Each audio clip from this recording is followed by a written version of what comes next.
The Cuyahoga County Committee of the Whole meeting is now called to order. Clerk, would you please call the roll?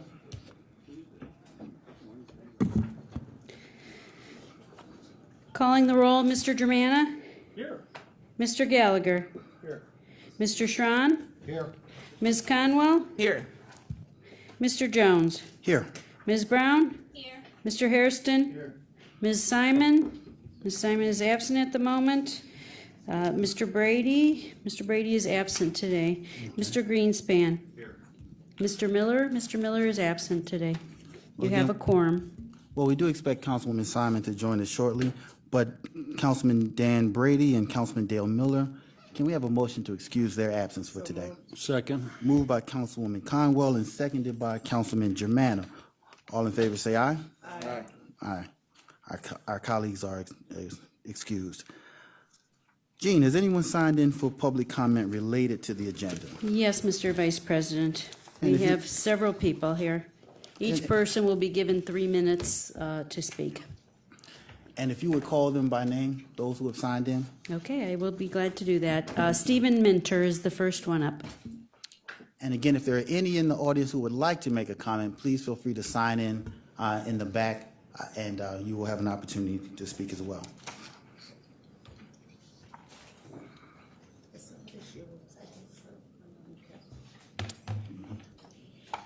Mr. President, members of the council, I'm very pleased to have the opportunity to appear before you this afternoon and talk about a subject of great interest to me. And I'm doing that in my capacity as founding president of the Cuyahoga Arts and Culture Board and a current trustee. And my thanks to this council for having approved my re-upping on 2 different occasions. I've had the privilege of being associated with Cuyahoga Arts and Culture since its beginning and was involved very much in the formative stages of what we have now in this county.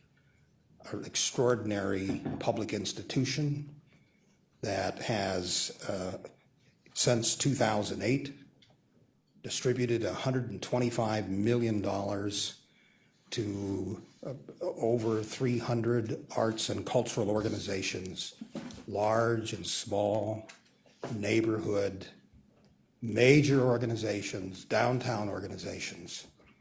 And during this period of time, our goal has been to help improve the quality of life in Cuyahoga County and for its residents through the mechanism of delivering arts and cultural programming, and also to be of a major assist in terms of the economic vitality of this county. And I think the record, which speaks for itself, will suggest that this has been done. And it's been done by a county agency whose record I'm proud to be associated with, and I believe you would be too. One which has distributed the money, been transparent, been accountable, helped those organizations have a considerable amount of impact for those of us in this region, and which advertises clearly nearly all of these organizations that part of what they're doing has been brought to them by the residents of Cuyahoga County. We had a 10-year levy, which was approved. We're now before you to ask you to take the action that would put this on the ballot in November.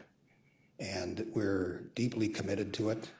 We ask your support for this.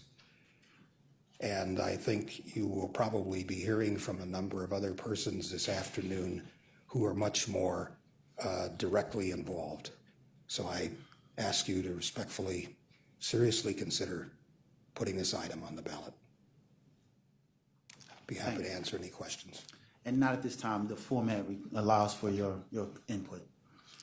Jean, if you read our next person's name. The next speaker is Mike Mulhall.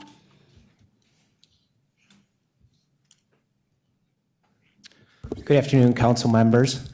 My name is Mike Mulhall, and I'm Vice President of Partnerships with Destination Cleveland, which is the local Cuyahoga County Convention and Visitors Bureau.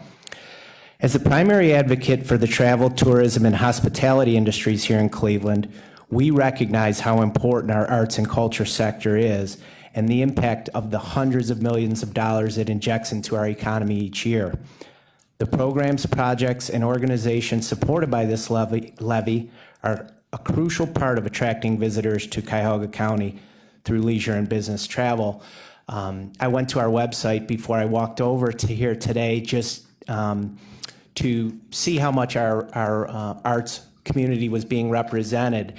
And when you go to our Things to Do section, which is the most popular part of our website, and again, our website is about attracting visitors, we're currently featuring 5 organizations to sell Cleveland, and 4 of the 5 are supported through this program.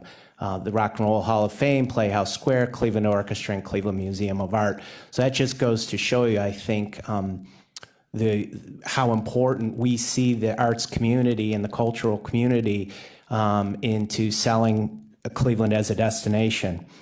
So we market and advertise in cities where we attract visitors, including Pittsburgh and Columbus and Detroit and Toronto and Chicago. And oftentimes our arts and culture segment is a separator for us. It's a point of differentiation because it is so strong. And again, it really helps us, helps make our job a little easier, quite frankly. Ironically, this afternoon, I received an email at 1:42 that I thought I would share with you rather than recite a bunch of statistics, because I think it makes a great point. And these are the kind of emails that I get on a daily basis from our partners in the arts community. So it goes, my boss's boss is making a presentation to the marketing committee of our board. I had to calculate student group sales for this past season. This does not include anyone from the state of Ohio. We had over 2,400 guests, and it lists 29 different cities all over the United States and Canada. I'll spare you reading them, but it goes on to say that most stayed overnight, visited the Rock Hall, and ate a lot of food. Great economic impact for Cleveland. And again, I can't stress enough, this is, just anecdotally, the kind of thing that we literally in our daily work experience daily. So that is from that comes from the Cleveland Orchestra. So in 2006, voters took a leap of faith and approved a levy that would provide the funding necessary to keep our county strong. Nearly a decade later, that leap has been rewarded time and time again, and I hope you'll consider. Thank you. Thank you.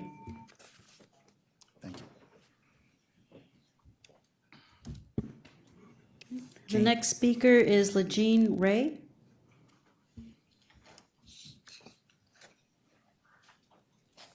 Good afternoon. My name is LaJean Ray.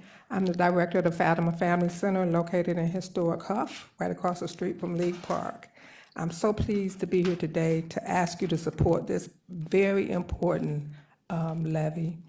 As a recipient of the grants, it is my opportunity and privilege to be able to offer services to our children and our seniors that they could not get without the benefit of. Our children participate in dance classes, drum classes, keyboard classes. We have a multimedia project, all kinds of opportunities that they could not have were it not for this support. We've taken our young people to all of the museums in the city.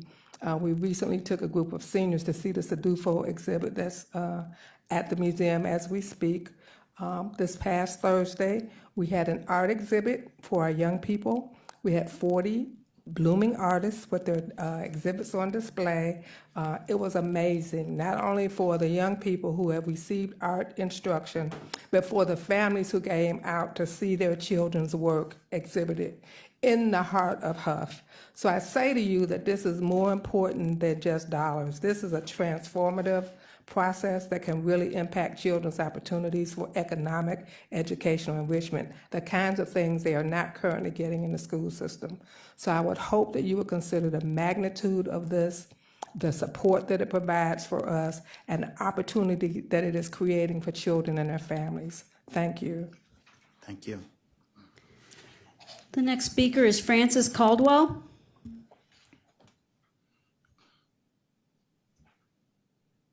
Good afternoon, everyone. I'm representing the African American Museum in Cleveland, located at 1765 Crawford Road. The museum has been around since 1984. It closed in 2004 due to lack of funding. And I did apply. I went to some meetings that they had, and I talked to the director and a couple of her employees, and we did not qualify at the time because we didn't have a paid employee and we didn't have matching funds. I think those were two criteria. So now we recently received $150,000 from the state, so we will apply this year for matching funds. But one thing that I thought we could apply for was the building. What do you call it? The brick and mortar. And I was told that they didn't do that. And then I found out that in the charter that they are supposed to fund brick and mortar. So I would hope that the board would make if it's back on the ballot and people vote for it, that they would comply with the part that says that they are supposed to fund brick and mortar, because the museum is an old building, needs a lot of work. New roof, new windows. I mean, so we reopened it like in 2010, but it's been on a part-time basis just in the summer. And we do summer programs with the Wild Youth program through the county. So I think it's a good thing, but I think the money should be distributed evenly based on people who pay into it. And I don't think that's happening right now. Thank you. The next speaker is Jan Ridgway.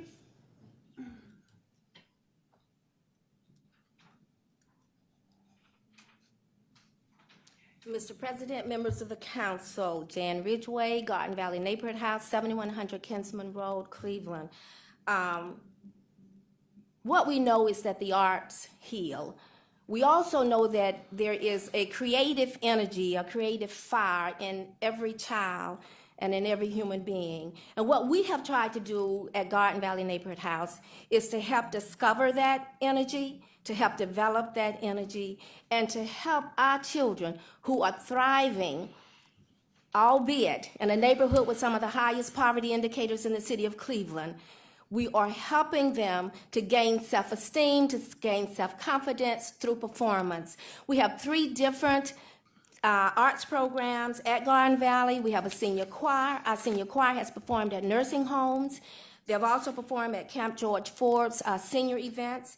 We have a children's choir called Voices in the Valley. They have performed on the Capitol grounds in Washington, D.C., on the stage at Kent State, at the One World Festival. They have performed at the Jewish Federation, at Case Western Reserve University, at National Night Out Against Violence. These are the kids that people look at as throwaway kids. And what we have shown through a curriculum where they will learn the music from the African American experience and share that with the greater community, they are learning that there are contributions made to American society that their culture has represented.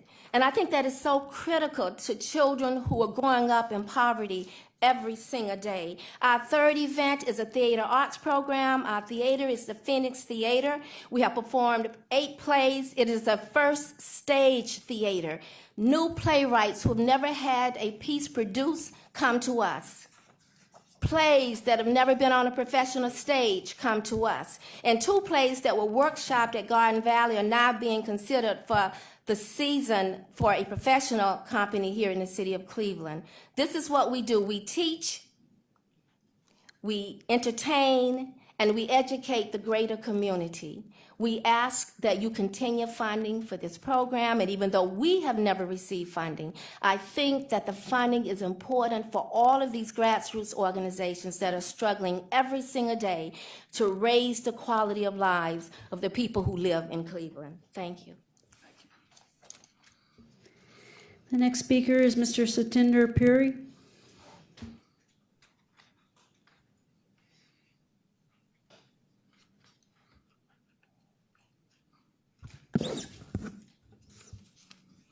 Good afternoon. The subject of my comments is fair funding for the arts in Cuyahoga County. While I don't smoke, I love the arts and the role they play in enriching our lives on a daily basis. As a volunteer teacher for the past 10 years at a CMST school, I have integrated the arts in the teaching of science, math, and engineering. I oppose your resolution for renewing the sin tax on cigarettes to pay for arts and culture. Sin taxes are regressive taxes. We need fair funding for the arts where we all pay. I find the practice of taxing cigarette smokers to support the arts totally repugnant and aesthetically insensitive. County leaders in 2015 continue to champion what Jimmy DeMora championed in 2006, supporting the arts on the backs of cigarette smokers, demonstrating an absence of enlightened leadership. Artists are known for portraying social injustice in their works. At the May 12 meeting, the last meeting, a parade of speakers urged continuation of the sin tax, as they have done today, because the arts benefit the community. This is indisputable. While this benefit results from direct exploitation of the weak and powerless, no one, I repeat, no one, questioned whether this was the right thing to do. It is very easy to talk about and portray social injustice in works of art, but not so easy to fight social injustice if one is benefiting from the exploitation with financial grants. The public continues to be barraged with sanitized acknowledgments.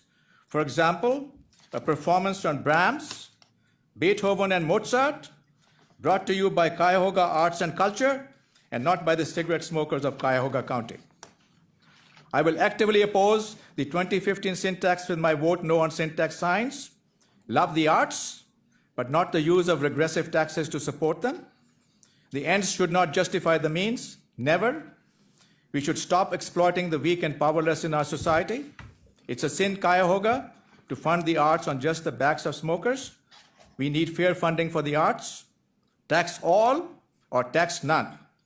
Vote no on sin tax in 2015. I'm submitting a document for the record.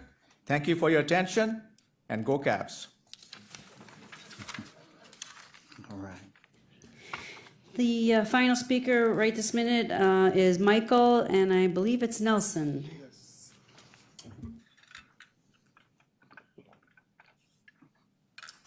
My name is Michael Nelson. I represent Little Africa Village. That's a little community we're trying to create on Superior, Ward 7, I think, and also it's County Council 7. Right.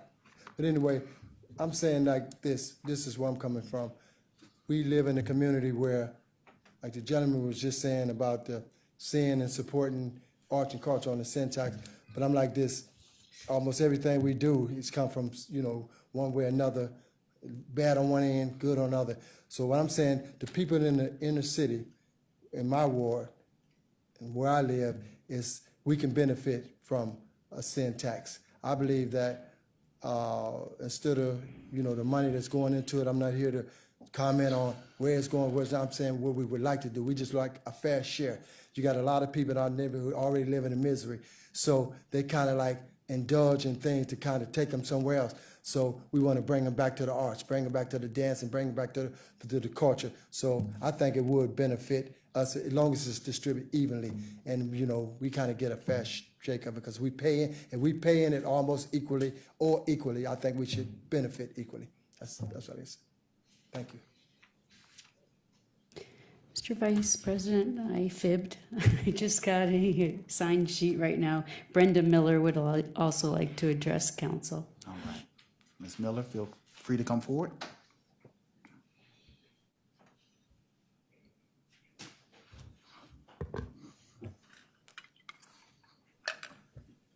Good afternoon. Mr. President and members of council, my name is Brenda Miller, and I'm a volunteer with Garden Valley Neighborhood House. I have volunteered for the last 4 years, and I recruit people to help Garden Valley. I am requesting that the council continue with the funding, especially with the brick and mortar. And I believe Ms. Ridgway covered the theaters and the arts. Thank you.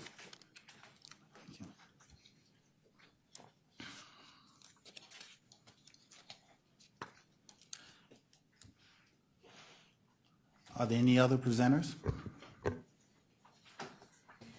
There are not right at this moment. Okay. Now, Gene, you have a list of other presenters, scheduled presenters, and I believe it's Tom Shorgle. Yes, Do you- Mr. Shorgle. Do we want to read the item into the record first, or is he, I believe that he should probably come and present first. Mr. Shorgle, please come forward.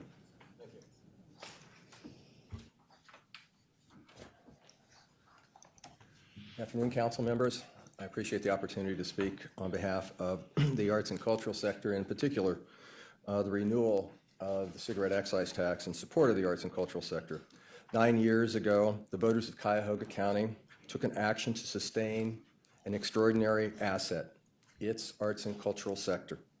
They adopted a public investment strategy that established in our county a dynamic and substantive public-private partnership. That public-private partnership did not exist until this issue was passed. It was mostly from the private sector that funding for the arts came about. I briefly want to share with you the Community Partnership for Arts and Culture, which I have the privilege to be president of, what we have learned in terms of research over the last 18 years, and why it's important to understand the synergy of how the arts and cultural sector works together, both on the for-profit side, the not-for-profit side, the public side, the private side. First, let me talk about the economy. CPAC, in collaboration with Cleveland State University, recently conducted 2 economic research studies, one in 2010 and one in 2012. Remix Cleveland is a study of the county's music industry, and Forming Cleveland was a study of the county's visual arts, design arts, and crafts industries. Here's what we learned in terms of the music industry. The county is comprised of a number of different subsectors when it comes to music. Manufacturing, which includes musical instruments, CDs, records, tapes. Retail, which includes musical instruments, pre-recorded music, electronic equipment. Service providers, which includes rental services, labor unions, insurance carriers, data service and repairs, and maintenance and movers, and music therapists. It includes promoters, media representatives, radio stations, music clubs, restaurants, bars, promoters, and agents. And last but certainly not least, it is professional musicians, groups, performers, as well as music educator, important to both public and private education. The economic output of the music industry, both public sector and private sector, is $839 million annually and generates over $91 million in taxes. Again, for-profit, not-for-profit. There is a synergy between the for-profit and not-for-profit arts and cultural sector. Forming Cleveland identified subsectors that include professional artists, commercial, industrial designers, architects, educators, visual artists, therapists, museums, printing, photography, jewelry, and metals. The economic output of the visual arts, crafts, and design sector was $2.9 billion and generates over $237 million in taxes. Let me go to another part of this synergy and partnership, which is community and neighborhood development. In 2006, CPAC released a white paper titled From Rust Belt to Artist Belt. This study illustrated how post-industrial cities are positioned to recruit and retain creative workforce and how communities and artists alike can benefit from working together, sharing challenges, and making creative use of existing assets. CPAC worked with Cleveland State University to develop a number of projects. In 2013, CPAC, with a grant from the Kresge Foundation, was able to do an experiment, and that experiment was how can artists and arts and cultural organizations work with non-artist populations in neighborhoods. When Artists Break Ground was released in 2013, and it was about a 3-year joint project between Collingwood's Northeast Community Development Corporation and the arts and cultural sector. The purpose of the study, as I said, was how the arts and cultural sector and the non-arts and cultural part of a neighborhood work together for the benefit of the community. There were a number of programs that were launched. Let me explain 3 of them, or share with you 3 of them. The Public Arts Commission, approximately 30 public arts works and events were produced that included individuals with disabilities were taught about fine arts metal sculpture. An artist built a mobile printing press for young people and adults to create their own prints, converted an abandoned phone booth into a gallery for miniature art. A youth poetry book was published. A pop-up jewelry studio for neighborhood teenagers was launched. That pilot program also included training and support for artists to purchase homes in the neighborhood. This resulted in the 3 years of this project in 12 vacant houses being sold to artists, and that program continues today. We surveyed perceptions both at the beginning of this process and at the end of this 3-year process. Let me share those with you. When we asked respondents to whether they agreed with the statement, "I am proud of the neighborhood," in 2011, 58% said yes. In 2013, 77% said yes. When we asked, does the neighborhood have good access to recreational facilities and parks? In 2011, 75% said yes. In 2013, 91% said yes. The neighborhood has a lot of housing options. We asked this question. In 2011, only 56% said yes. In 2013, 71% said yes. And the final one, North Collingwood is changing for the better. In 2011, 53% said yes. In 2013, 71% said yes. On to health and human services. Arts and culture and the health and human service sector are working together to improve our individual community's health and well-being. From expressive arts therapies and healthcare to facility design to community public health engagement and arts-infused medical education, the arts and health sector are coming together to benefit in a number of ways. First, arts integration in healthcare environment would include the infusion of arts and culture in or the design of settings where healthcare and medical treatment are given to individuals. Participatory arts and health. This is defined as the engagement of individuals and communities in arts and cultural activities and therapies for the promotion of the broader clinical and general wellness outcomes. Arts and health integration in public health and human services. The ability of arts and culture to strengthen social ties and serve as a rallying point from which communities can address public health and social equity issues. Arts and culture in medical curricula.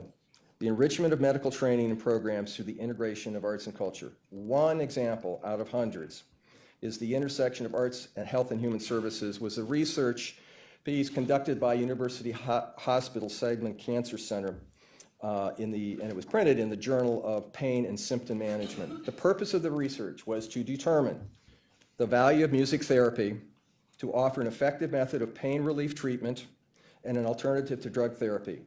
The music therapy pain intervention was administered by a trained music therapist and was as effective in lowering pain in palliatively care patients as therapeutic drug application. However, music therapy is safer, lower cost, and it's okay to be addicted to music. I also wanted to share with you the importance, I think, of another piece, which is the intrinsic value of arts and culture. As residents of Cuyahoga County, we obtain unique advantages from the arts and cultural sector. The art they make can help to inform and enlighten us as individuals. Their work can impart to us sharper insights and greater empathy. Our perceptions and judgments are expanded. The populace is better tuned into itself, regardless of age, gender, race, disability, socioeconomic orientation, or circumstance. Art is a pathway to positive and productive life. I urge you to please consider returning this issue to the voters, to let them make the decision about the value, both the public sector value and the private sector value of arts and culture in Cuyahoga County. Thank you. Thank you, Mr. Shorgle. Before you leave, I think you're probably the appropriate person, along with Karen, to answer any questions that this committee may have. To sort of set the stage and so that we're clear, there is a board that oversees the arts and culture dollars. Right. And the name of that board is the CAC? Correct. Is that correct? And that stands for? Cuyahoga Arts and Culture. Arts and Culture. So whereas the executive makes a recommendation for members to that board, this council will approve or reject those board members. And we have certainly many times had those members come before this council, and we will see them in the future as well.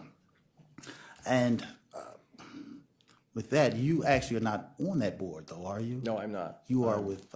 The Community Partnership for Arts and Culture. We're a service organization for the arts and cultural community in Northeast Ohio. We do research. We work with both local county governments and municipalities and townships around public policy and arts and culture. And we also provide business practice counsel to individual artists and arts and cultural organizations. Okay. And Karen is the executive director of that board, who again responds to that board, in a sense, works for that board, to CAC's board.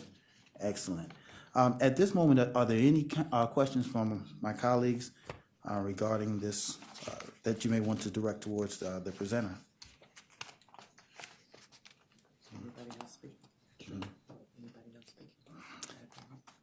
Are there any other presenters? There's just one more speaker, but wanted to do it after you were finished with your questions. And that's Julie.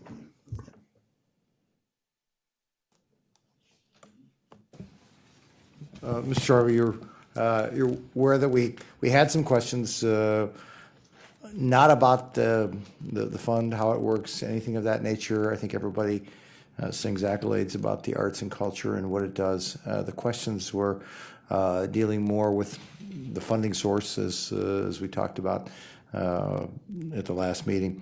What other communities are doing a community-based funding source like we use here? Portland, Oregon has a regional arts and cultural district funding model, which also funds, in fact, they have two models, one which is funding arts and cultural organizations in the not-for-profit sector, and recently, I believe they passed a local issue in the city of Portland to provide funding for arts education. Montgomery County. What was the technique that they used there? Sales tax. Okay. In Montgomery County, there is the Montgomery County Arts and Cultural District. It used to receive sales tax funding from an increase that the county commissioners adopted back in 1995, which provided funding for arts and cultural organizations, individual artists, middle-income housing, and economic development initiatives.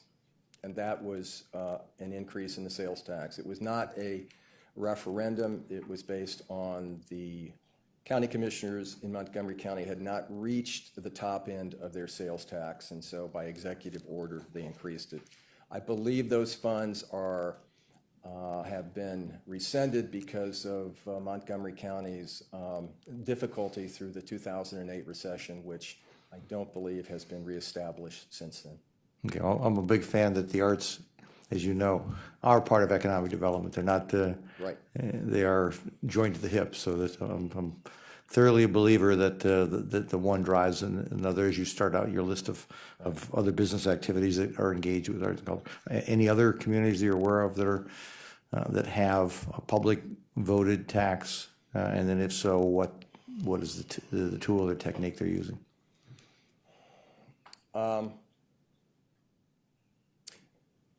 Right off the top of my head, those are the two that come to mind immediately. I can tell you that there are a number of cities in Ohio and counties who are interested in adopting a similar model of which Cuyahoga County has adopted. Okay, using the same technique or same method, the same revenue source? Mm-hmm. Okay. Yeah, I'm just curious, of all the thousands of cities and multiple counties across the country, it just seems interesting that there are only 3 that are using this this kind of technique to acknowledge the partnership between the public and the private. Just to put it on the scale of where the private piece is, do you have a number? I know you alluded to all of the private monies that come in and charitable monies, I assume, coming in from other foundations. Where would our private public partnership dollars, where would that weigh in as far as our tax dollars as a percent of the total? Of the whole? Of all of these organizations, what percentage of that is of the whole? As I recall, and this is not based on current information, but information that's about 5 or 6 years old, it was about 14% of the overall. So that's all of the orchestra's budget, all of the Playhouse Square, all of the art museum, you combine it all together, and then this tax will make up 14% of that. Approximately. Okay, thank you. No other questions? Good afternoon, Mr. Shorgo. Good I afternoon. have just a couple of questions, and I believe they were follow-up questions that I had sent. I just want the residents of the county to understand, over the next 10 years, as the tax decreases, and I just want to be clear on this, how will you determine who gets funds? And will the scoring change? So as we're going the 10 years, we know that the pot of money is going down. How will you determine who gets the funds? Well, we won't determine that because we are not Cuyahoga Arts and Culture. We're the Community Partnership for Arts and Culture. So we're a separate 501c3. Cuyahoga Arts and Culture has an established process which is open to the public, and you would have to ask Karen that particular question.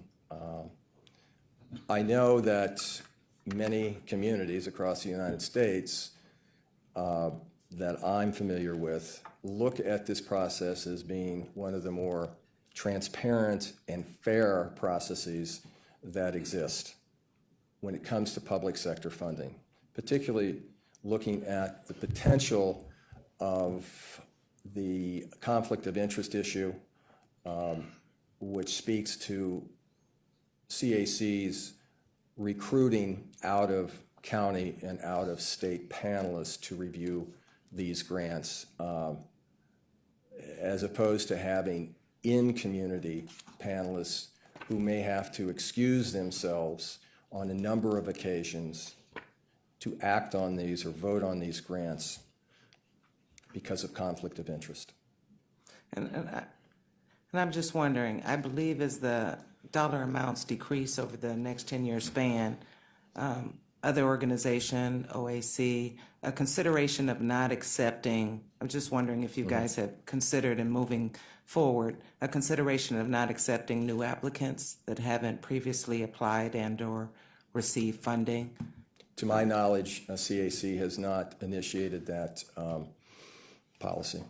Okay, I know you haven't. I'm just wondering if you would consider that, since the dollars are kind of going down. I wouldn't consider it, but I'm part of the advocacy effort, not only to renew this effort, but to look into the future as to other revenue sources, both public and private. So CPAC not that CPAC, but the Community Partnership for Arts and Culture, focuses on the arts and cultural sector and what can happen to stabilize public sector funding and what may happen in terms of the Ohio General Assembly in the future to allow other types of local public sector funding to take place in support of arts and culture. My second question would be a little bit more specific. Going over the various organizations that was funded this year and in the past, and I'll just throw out one as an example, because I don't think my question was fully answered. America Scores is an agency, and it received a grant of roughly $22,000. I'm just trying to understand, it's broken up into various, maybe about 7 or 8 different organizations that received part of that funding. But the dollar, how do you determine the dollar amounts? I used to play rugby, so I'm going to lateral the ball to Karen. And that's okay. Tom is in a tricky position here because he has been so crucial to the effort for ensuring public funding for arts and culture in our community, and yet he does not work for Cuyahoga Arts and Culture that makes the decisions. CPAC receives a grant from us and does great work with us, and we're terrific partners, but those kinds of questions I'm probably better prepared to answer, if that's all right with you, Councilwoman. Oh, that's fine. That's fine. Asking about America Scores. This is an organization that does sort of a triumvirate of physical movement around soccer, as well as literacy, as well as poetry. And so they have received a grant from us for the last couple of years, actually, to do programs in schools. And I believe there's a list of 5 or 6 schools where they are currently doing work. And they have applied in the past and done work in schools throughout the CMSD. So they are doing this project, which is doing this program that includes soccer and literacy and poetry in these schools. And then there's a culminating event, actually, that involves the kids doing a poetry slam and those kinds of things. I think I understand all that. I think what I need to understand is, out of that 22,000, it's broken up into those 10 is listed here, what you provided with me. How is that determined? Which of those, out of those 10 schools, get what dollar amount out of the? Do they send in their individual proposals to America Scores? That's what I need to understand. America Scores comes to us for a project grant to cover the work of this program. Okay. Once they receive the grant from us, then they report back to us at the end how the dollars were spent. But we don't determine with them which school gets how much money. We leave that local expertise on the ground. Okay, because so there is that the policy and going forward, because you had several organizations like America Scores that kind of. Organizations come to us and they explain what their project is and what they intend to do. That if they qualify for a grant, then we monitor it over the course of the grant, and they come to us at the end and tell us what they actually did. So if you're curious about how any one specific grant turned out, we'd be happy to pull those reports for you and give you the specifics. I don't have them here, but we'd be happy to do that. Thank you. That helps. And again, I just want this council to be clear on the role of each person who comes before, so that we can direct our questions to the appropriate person. Again, to kind of go back, the CAC board is the one that this council appoints, and they set the policy that you follow as executive director, and I believe Mr. Steve Minter is the vice president of that. But you also mentioned that there is a third-party board or panel that you use to vet vet the projects that you would fund from people around the country. And again, that takes some of the objectivity, or it injects objectivity into the equation. Do you serve on that board? Is that the role that you play? Yes. No. Okay. And is anyone from that board present today?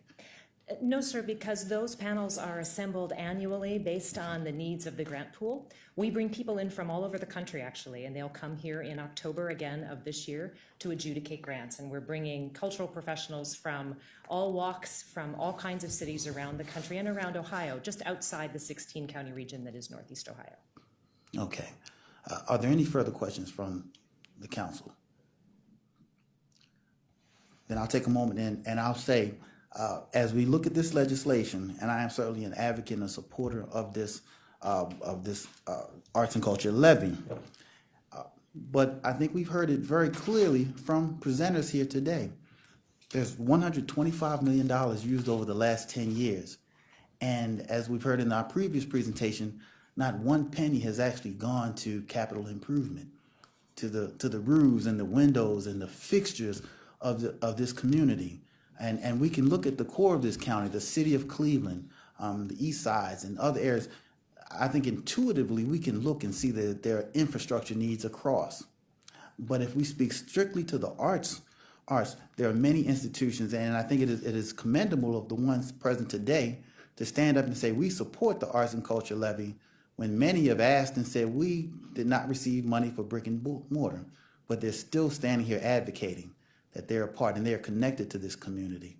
So as this board sets the policy of Steve Mentor's board, as we not set policy, but as we confirm and reject those that go to that board, then if we are going to more effectively advocate in the communities where we need these votes, then there has to be some consideration and change as to how $125 million gets distributed in the community.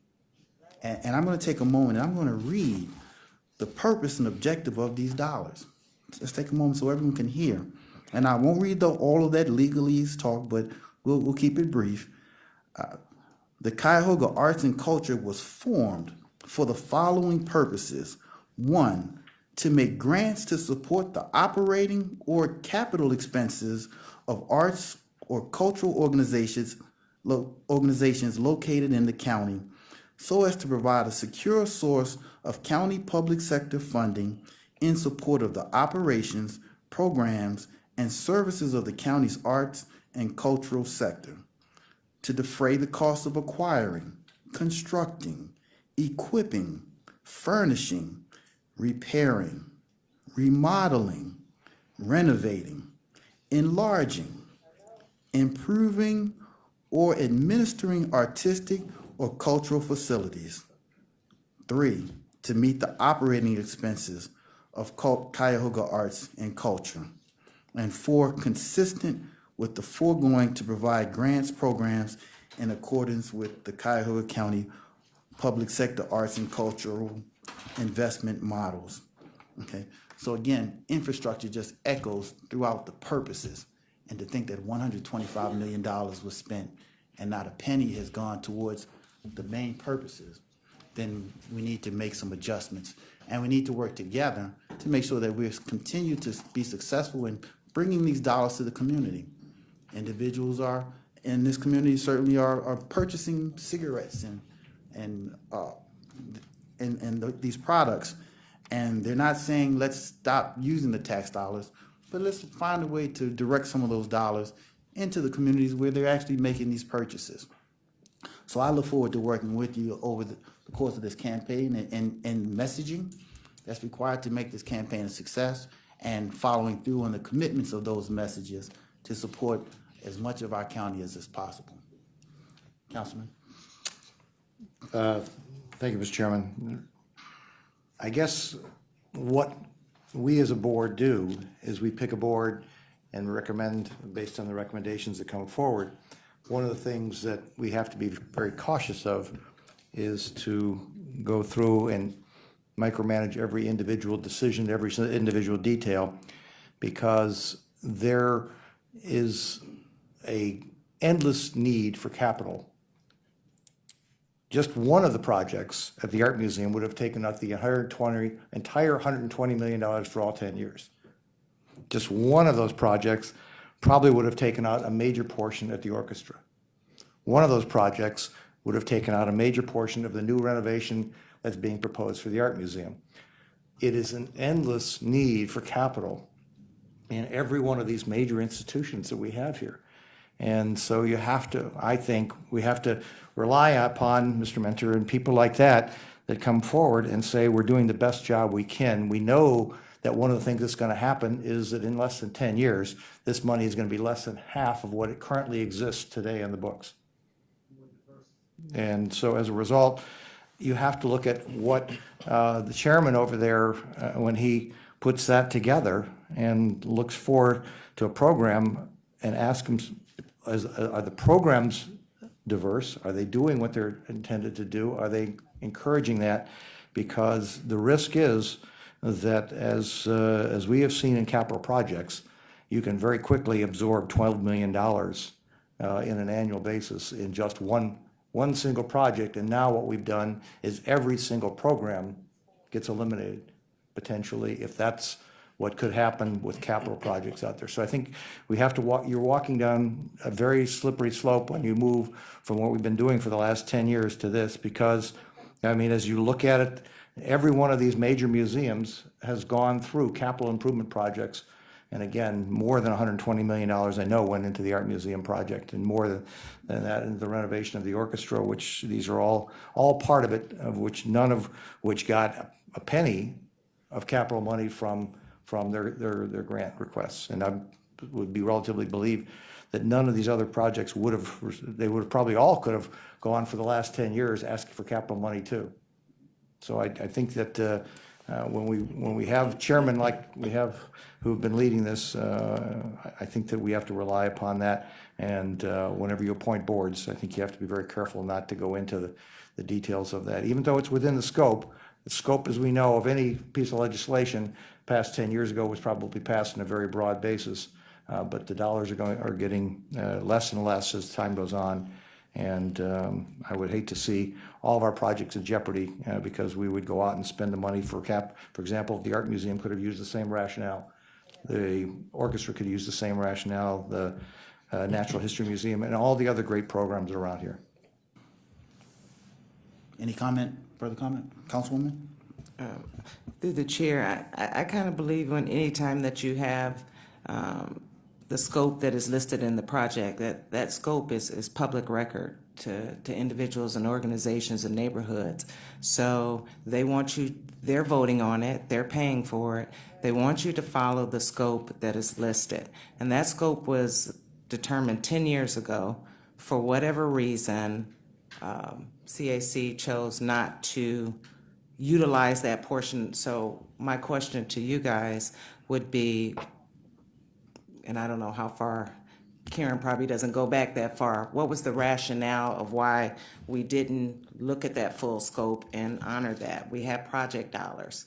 We have, and probably Steve can go back, we have the project dollars, we also have the operating expense, but why was it determined that we weren't going to utilize the capital? Now we're in the phone of a friend. It's an excellent question, and one which was given a great deal of thought. To go back, when CPAC came on board, and with Tom's leadership, it is important to understand that there were several other attempts to get funding for arts and cultural organizations in Cuyahoga County that were unsuccessful and was certainly tied in somewhat to the capital kind of projects.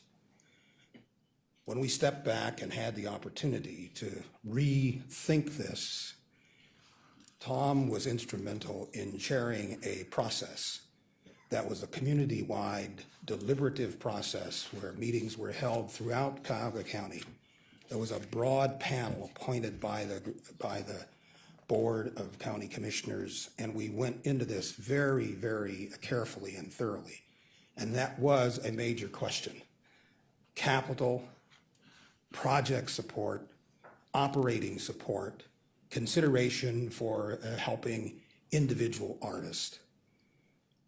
Those community deliberations and hearing from everybody led to, I think, a pretty unanimous opinion at that time. I'm not saying things don't change, but at that time, to say, focus on project and operating and individual artists.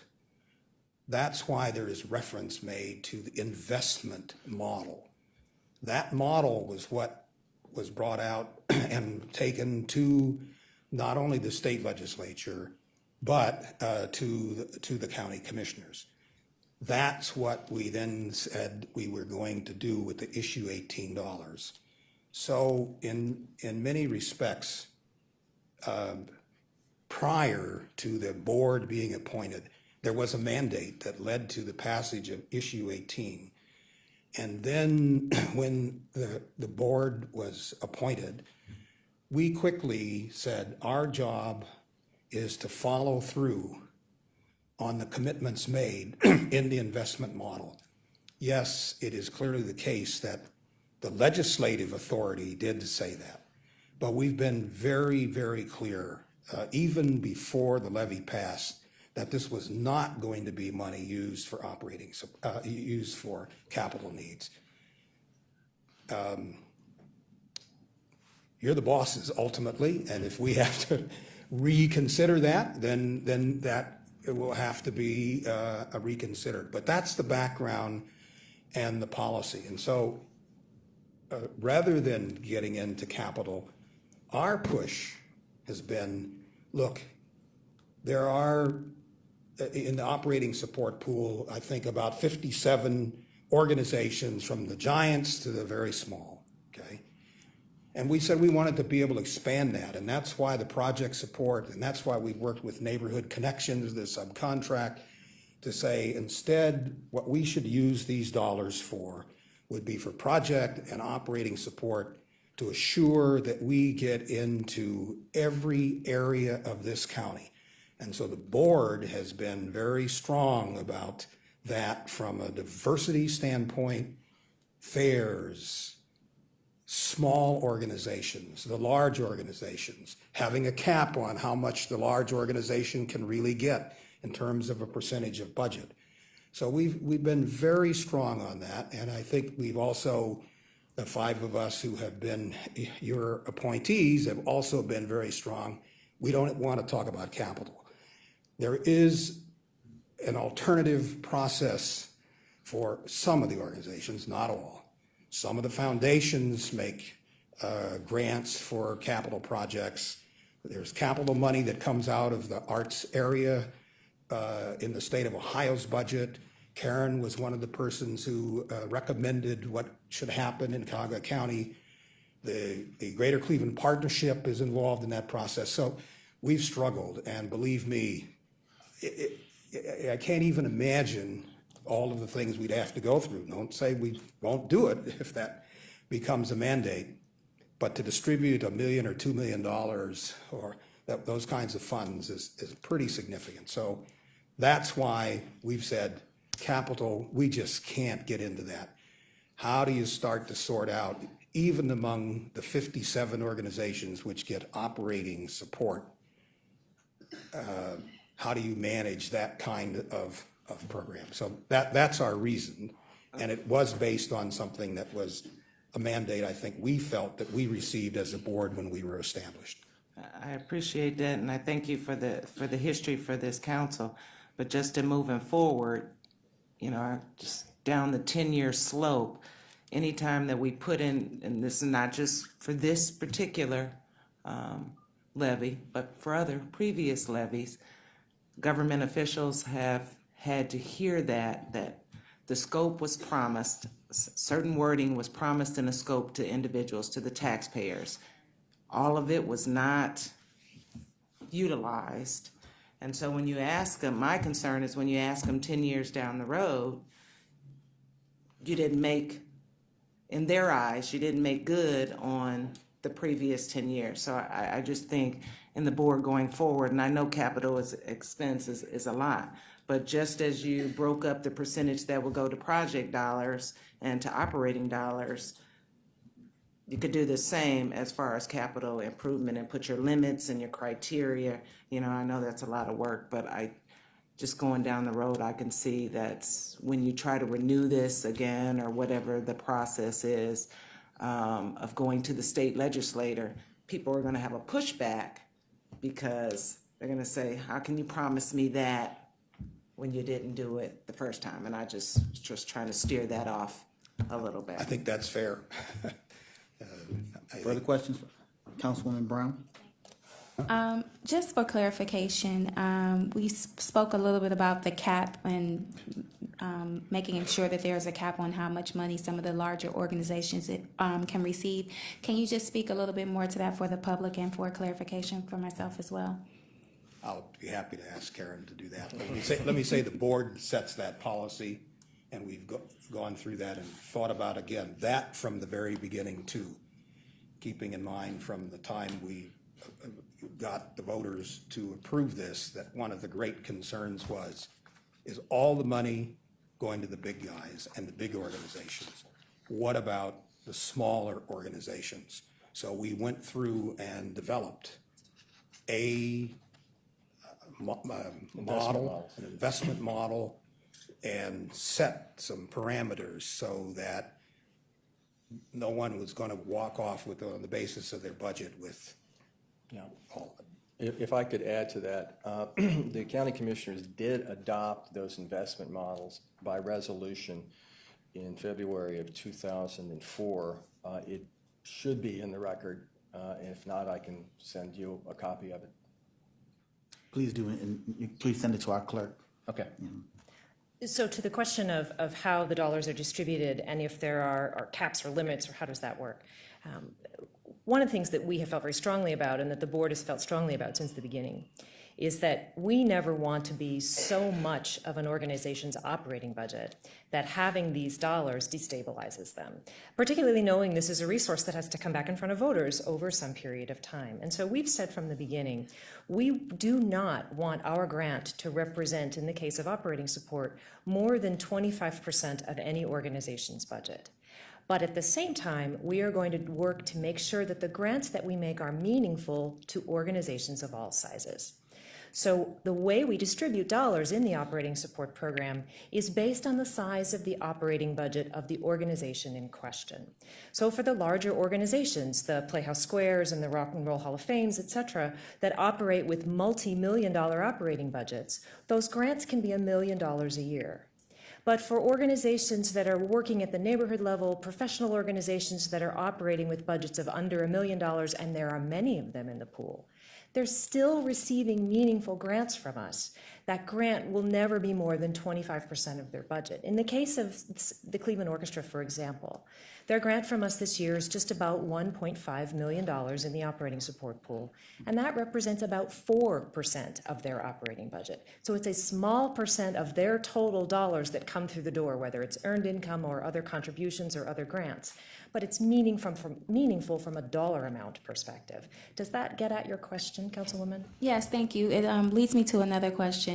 Could that same approach be applied with capital improvements, since they will not be done on an annual basis? If you're looking at an organization that needs to make some capital improvements, that won't be something that comes up every year, like replacing windows or fixing a leaky roof or something like that. So could not consideration for capital improvements be applied in that same manner? We could certainly, and should we go down the road of funding capital projects, we would certainly develop a system that would be fair, that would include a way for us to put dollars on the table that didn't have limits that would exceed and destabilize an organization. Of course, we would look at it that way. At this point, as you have heard, because the language in the code is an or and not an and, we have said for now, we think the most important thing we can do, and the promises made to voters and what was done during the last levy, the most important way to spend these limited dollars is to support the actual arts and culture work that's happening. Should we go down the road of creating a grant program for capital improvements, we of course would find a way to do that was fair and impartial, that probably included some sort of caps, and we would certainly want to work with all of you to make sure that you understood our thinking and that we could take it forward, but we're just not there at this point. Okay. Councilman Gallagher, and then I think this council has to make a decision on whether or not you're doing a good job. If you, in my opinion, if you go down the road of capital improvements, you're placing a huge political gun to your heads for the next time you come around. Because there's now you're segregating everybody. If the Gordon Square had gotten money and this one didn't, and the Lakewood Little Theater got this and this one didn't, not only are you pitting people against each other, your opponents are going to come out and use that, and it's going to kill you. So if we're going to come down here and start talking about capital improvements, then maybe we need to start talking about a different levy. This is about arts and artists. And if you're going to try and move capital improvements into artists and arts and those that provide the wonderful things that we have in this town. And if you do that, I want the names of the people that are going to get bounced. If you're going to do 5 capital improvements, I want the 5 names of those artists or those groups or those troops or whomever those dollars were going to go to, and let them know that they just got bounced because somebody needed a broken window fixed. This isn't about capital improvements. This is about arts and providing that. I think you've done, and sir, No, let's maintain order. The audience cannot speak. And again, this is my personal opinion, which we all have. And I've been one of the sponsors on this from the beginning. So, not saying the need isn't there. I'm just saying, in a political atmosphere that we're in, and it's getting worse and worse out there, and I don't see in 10 years it's going to be better. The best thing you can do is maintain what you've been doing, which I've not heard not one complaint over what you've done. So I think we should think real long and hard before we start adding or subtracting capital improvements and or art money for artists and the arts that we're providing. Because the general public thinks this is for art and artists, not capital improvements. And your opponents, who are very well funded, are going to start showing people putting roofs on and windows in and new doors and all kinds of stuff. I could see it plainly as day right now. What's going to happen, and you're going to lose. We're all going to lose. So if we really want to do that, maybe this group needs to go back and rethink how we can do something like that. Let me say this, we have executive session as well, so I have to spend my time managing our discussion as well. But we do have 2, unless you don't want to speak, all right. Councilman Jemana, if you would take your opportunity. I'm just wondering, this is kind of like making sausage. This whole idea of capital improvements, I wasn't really aware that this was controversial, but in reading what's before us, it's pretty clear. So I guess my question maybe to the law department is, can we clean up this language and make it more generic? Because if we're selling a levy based on what this is saying and we're not doing that, maybe we should get it clear. I mean, I'm definitely in support of this, but we can't be false advertising on what we're doing. I'm just wondering, can we correct this so it's more generic? Well, I think the purpose, operating expenses is certainly included as one of the purposes that you can use this money for. So the money is being used appropriately. The Arts Board does have the discretion, if they would like, to use it for the money for operating expenses and also capital expenses, and that's a determination that the board makes, and then obviously council has a lot of sway in that decision. So that's sort of a business decision, but at this point, the legislation is written so broadly that you can use it for both capital and or operating expenses. Okay, thank you. And this requires a lot more discussion, and we do have time for that. But what we need to do now is to move forward. And if you had any closing comment you'd like to make, if not, then Jean, we have one last person to speak. Is that correct? Yes, that's correct, Okay, thank Mr. you. Chair. Julian Rogers would like to address you.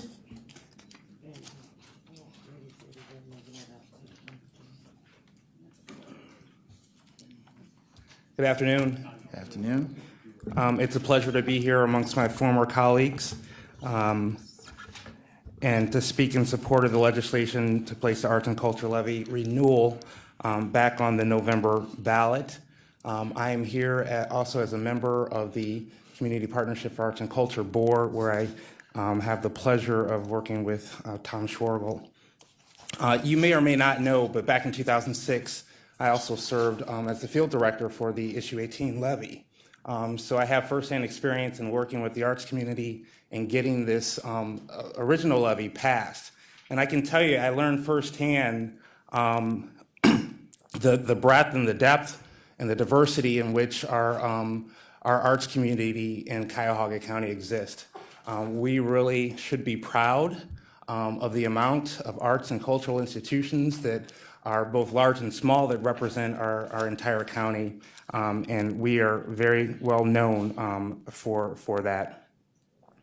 I just want to say that, you know, over the course of my career in community service and education, I have seen firsthand how the arts and culture can change lives, how arts transforms our neighborhoods, and how the arts can revitalize an entire city. Quite frankly, it's the arts that have helped Cleveland earn its world-class reputation.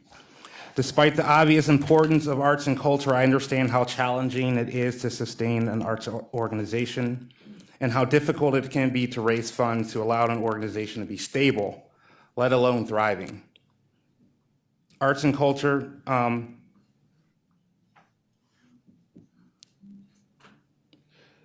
the Arts and Culture Levy has been a milestone in the history of Cuyahoga County's arts and culture sector, and we are reaping the benefits every single day. I strongly believe that we have a great case to make to Cuyahoga County voters, and that they will support a renewal of this issue at least as strongly as they did when they first passed it in 2006. I hope that after your deliberations and discussions, this council will approve this legislation so that voters can once again vote to approve this. You know, I can just want to reiterate the point about the or versus the and. The enabling legislation says that the county can, there's an or, you can provide capital funding. It doesn't say that you must. And, you know, over the course of the last 10 years or 9 years, Cuyahoga Arts and Culture has made the determination that it's in the best benefit of all the arts and cultural organizations that are working hard on behalf of our community to provide arts in all sectors of all sections of our county, that this money be used to support the actual work, the operating cost and project cost that goes into providing the services to our community. So I think that they've were wise to do that. And again, that the enabling legislation allows for capital, but it doesn't demand it. So please consider that when you're Julian, going to clarify for us the or. Does that mean the entire $125 million must be used for capital or operating? Or does it mean with each individual applicant, if a particular institution applies, they're only applying for capital or operating? No. That's the part I wasn't clear on. No, by the or, it means that the county has the ability to create a program to support capital or not. Mr. Chair, that's a legal issue, I think, but I understand that would be the case. Yeah, directed to the law department. We're getting confused with the ands and the ors. It's really an and, so the purpose is operating expense, and this is short because I'm not going to go through the whole paragraph that you have in front of you, but you can use this for operating expenses and also capital. So you can use it for both, or you can use it for one of those things. Right. There's no prohibition either way, just so long as however the money is spent, it falls within one of those buckets. Got you, that's clear. Okay, sorry, please continue. Great, well, I've concluded my remarks. Again, thank you for the opportunity to be here. Members of Council. Thank you. It's good to see you back in council chambers. All right. All right. Well, we will certainly continue this discussion. We have an amendment. And clerk, if you would read that item into the record. Resolution number 2015-0076, a resolution determining to submit to the electors the question of renewing the excise tax on the sale of cigarettes for the purpose of funding arts and cultural facilities and programs in the county, and declaring the necessity that this resolution become immediately effective.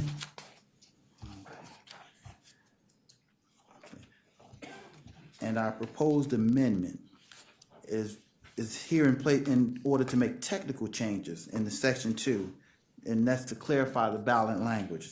Is that correct? And this has been recommended by our prosecutor's office on behalf of the Board of Elections. Motion to adopt. We have a motion to adopt. Motion by Councilman Greenspan and seconded by Councilwoman Conwell. All in favor of adopting this amendment, say aye. Aye. Ayes have it. And Jean, have we covered everything on that particular amendment? Yes, sir. Okay. And are we prepared to move the entire amendment to the full council? I'll have a motion to move this agenda to the full council. So moved. For second reading suspension. So moved. For second reading, not suspension, just for second reading. So moved. Second. We have a question. Should we move it out of committee or keep it in committee? What is our timetable as far as needing it to? And Trevor. Yeah. Mr. Chair, our preference would be if you could move it out of the committee of the whole today to stick with the time frame. We would like, if we can go second reading at the first meeting in June and potential third reading consideration at the last meeting in June, based off the time frame that we've worked with the arts and culture folks. All right. The second reading in June, what will be the date for that one, just for the I believe it's June 12th or June 9th. And then consideration June 23rd. So June 12th? June 9th. June 9th? And then June 23rd, this legislation will again be in this room for, again, further discussion before a final vote takes place. Correct. Okay. And that is the motion that was just made. It is. Moved and seconded. Again, all in favor of moving this to the full council for second reading. Say aye. Aye. Ayes have it. Opposed? Nay.